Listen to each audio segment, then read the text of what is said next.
यहाँ पर ये कहा कि सबसे पहले तो क्या कहा, जीव के आत्मप्रदेश। ये किसके आत्म प्रदेश है? जीव के, है ना। जीव कितना है, कितना प्रदेशी है? असंख्यात प्रदेशी है। कितना प्रदेशी है? असंख्यात प्रदेशी है। तो इस असंख्यात प्रदेश का क्या हो रहा है?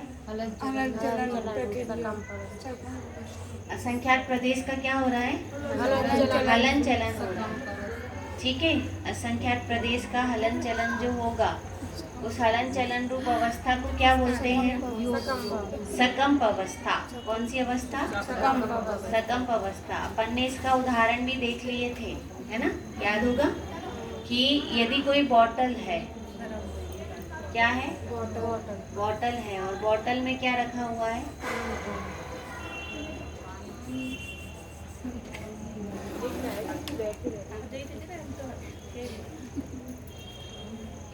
बॉटल में क्या रखा है? पानी।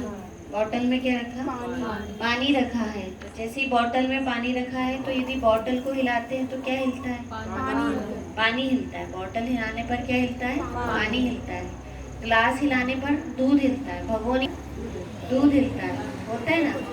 कुकर हिलाने पर दाल हिलती है। ठीक है, दाल भी हिला दो तो क्या होता है कि बाहर कुछ हिलता है तो अंदर भी हिलता है। तो ऐसे ही यहाँ पर भी कहना है कि ये असंख्यात प्रदेशी कौन है? आत्मा है। और आत्मा की कौन सी दशा है? सकंप अवस्था है। कौन सी अवस्था? सकंप अवस्था। तो ये तो किसकी हुई? आत्मा की। इसको क्या कहते हैं? योग। क्या कहेंगे? योग कहेंगे। अब यहीं पर क्या कहा कि जीव के मन वचन काया की प्रवृत्त कारण होती है। कौन निमित्त कारण होती है?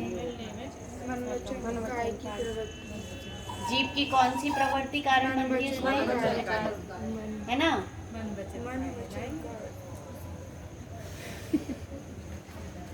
जीव की कौन सी प्रवृत्ति कारण बन रही है? कि मन का, वचन का और काया की प्रवृत्ति। आया समझ में? जब हम मन में विचार करते हैं, मन में क्या करेंगे? विचार करेंगे, या वचन से क्या करेंगे? बोलेंगे, या काय से क्या करेंगे? हिलेंगे, डुलेंगे, कुछ भी करेंगे। ठीक है, तो जितना भी हमारा कोई भी मन वचन काय की प्रवृत्ति हो रही है, इस मन वचन काय की प्रवृत्ति से कौन का सकंप अवस्था हो रही है? आत्म प्रदेश का, है ना। तो ये तो हुआ निमित्त कारण। ये क्या हुआ? निमित्त कारण। और ये कौन है कि निमित्त कारण बनता है? किसके लिए निमित्त कारण बनता है? आत्म प्रदेशों के हलन चलन में निमित्त कारण बनता है। ठीक है, तो फिर से देखते हैं। जीव के आत्म प्रदेशों की हलन चलन रूपी सकंप अवस्था को क्या कहते हैं? जिसमें जीव के मन वचन और काय की प्रवृत्ति निमित्त कारण होती है। अर्थात मन वचन काया की प्रवृत्ति से जीव के आत्म प्रदेशों की कंपायमान अवस्था बनती है। देखो, अलग अलग बोल के फिर एक साथ बोल दिए, कोई विशेष बात नहीं है। क्या हुआ कि मन वचन काय की प्रवृत्ति से, किससे? मन वचन काय की प्रवृत्ति से जीव के आत्म प्रदेशों की कंपायमान अवस्था बनती है। ऐसी कंपायमान अवस्था को आत्मा कर्म रूप परिणमन की योग्यता को प्राप्त कार्मण वर्णा को अपनी ओर आकृष्ट करता है। ऐसी कंपायमान अवस्था को प्राप्त आत्मा कर्म रूप परिणमन की योग्यता को प्राप्त कार्मण वर्णा को, कौन सी कार्मण वर्णा? कर्म रूप परिणत होने वाली। हाँ, कर्म रूप परिणमन की योग्यता को प्राप्त। कौन सी कार्मण वर्णा? कर्म रूप परिणमन की योग्यता को प्राप्त। मतलब योग्यता भी तो होना चाहिए उसमें, है ना। बहुत सारी कार्मण वर्णाएं पढ़ी हैं, लेकिन वो कार्मण वर्णाएं में किसकी योग्यता नहीं है? कर्म रूप परिणमित होने की योग्यता नहीं है। किसकी योग्यता नहीं है? कर्म रूप परिणमित होने की योग्यता नहीं। तो ये कहा कि ये सकंप अवस्था जो होगी, कौन सी अवस्था? सकंप अवस्था। इसमें को क्या क्या होगा? मन वचन काय के हलन चलन रूपी निमित्त से। किसके निमित्त से? मन वचन काय के, हाँ, मन वचन काय के निमित्त रूप से। सकंप अवस्था कह दीजिए कि मन वचन काय की सकंप अवस्था से क्या हो जाता है? आत्मा के प्रदेशों में सकंपायमान होता है। और आत्मा के प्रदेशों में जैसे ही सकंप अवस्था आएगी, तो सकंप अवस्था से क्या होगा कि जो तीन लोक में कार्माण वर्णाएं हैं, तीन लोक में कौन है? कारमान वर्गनाएं हैं। वो कारमान वर्गनाएं क्या होंगी? वह किस समान आकृष्ट हो जाएंगी? किसके जैसे हो जाएंगे? जैसे चुंबक में लोहा आकृष्ट हो जाता है, खिंच जाता है, तो ऐसे इसमें भी कहा कि कौन सी कारमान वर्गनाएं कह दिया? ये याद रखना बस आपको। कारमान वर्गनाओं में भी कौन सी कारमान वर्गनाएं? कर्म योग कारमान वर्गनाएं। ठीक है, कर्म योग या कर्म रूप परिणमन की योग्यता, कर्म रूप परिणमन की योग्यता को प्राप्त, क्या बोलेंगे? कर्म रूप परिणमन की योग्यता को प्राप्त, कि जो कर्म रूप परिणमन करने की योग्यता रखती है उनका क्या होगा?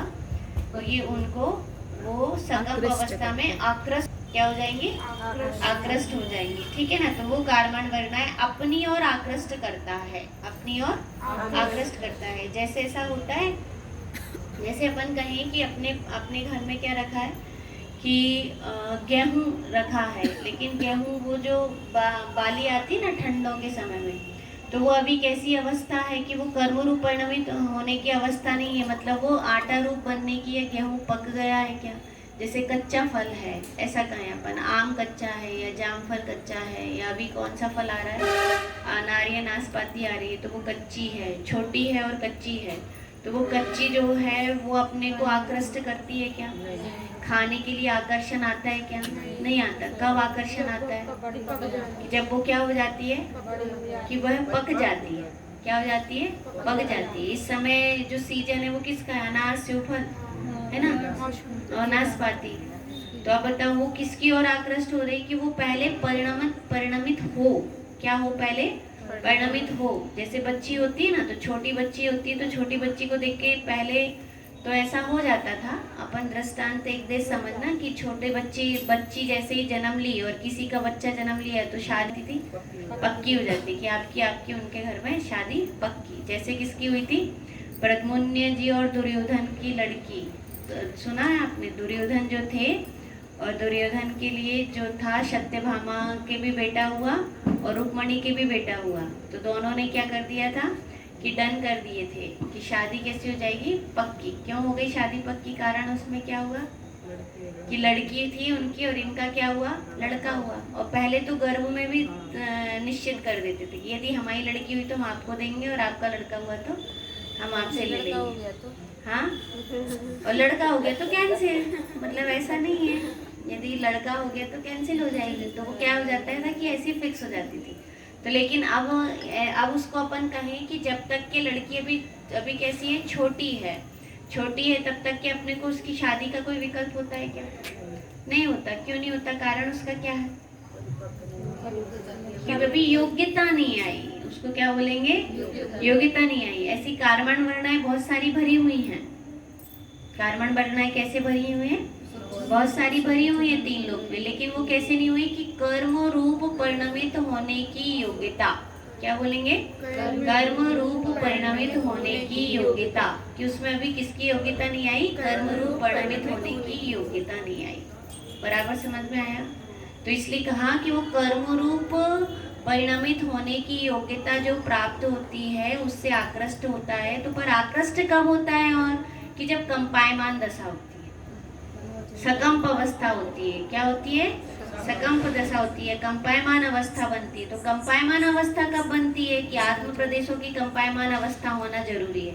पर आत्म प्रदेशों का कंपायमान अवस्था कब होती है? कि जब मन वचन काय की निमित्त, कि उसमें निमित्त बनती है। मन वचन काय की प्रवृत्ति निमित्त। तो मन वचन काय निमित्त बनेगा तब आत्म प्रदेशों में कंपायमान होगा, और जब आत्म प्रदेशों में कंपायमान होगा तो कर्म